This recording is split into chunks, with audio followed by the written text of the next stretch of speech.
Autre sujet d'actualité du jour, l'inquiétude qui monte en raison du niveau de l'épidémie de chikungunya après la Réunion. Elle atteint un niveau jamais vu aussitôt dans l'année en métropole. Plusieurs cas ont en effet été enregistrés, notamment dans le sud de la France. Alors comment s'en prémunir? Quels sont les symptômes à surveiller? Toutes les réponses avec Noémie Dahan, Bintou Sidibé et Christophe Larocca. Voici le moustique tigre, le principal vecteur du chikungunya.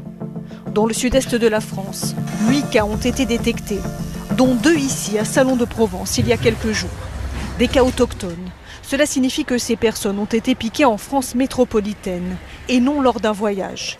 Dans le centre-ville, les habitants disent prendre leurs précautions. Donc c'est pas quelque chose qui m'inquiète trop, mais c'est sûr qu'avec les chaleurs et pour les personnes âgées, ça peut être plus problématique et je pense qu'il faut rester quand même vigilant dessus. À la maison, oui, je mets des appareils, mais sinon après sur la peau, non.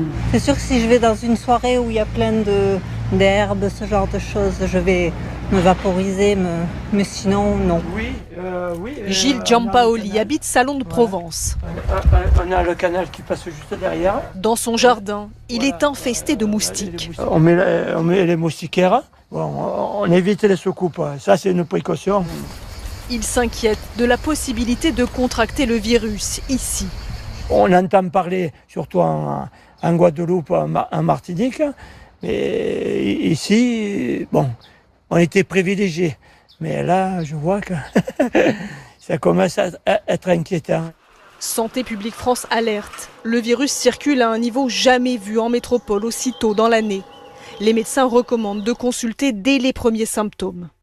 Ce qui doit interpeller, c'est d'avoir pas de diagnostic par rapport à quelque chose qui est une fièvre importante, des céphalées, des frissons et des douleurs articulaires pour le chikungunya. Et que, en consultant, ce diagnostic ne soit pas éliminé du seul fait que la personne n'est pas sortie de métropole.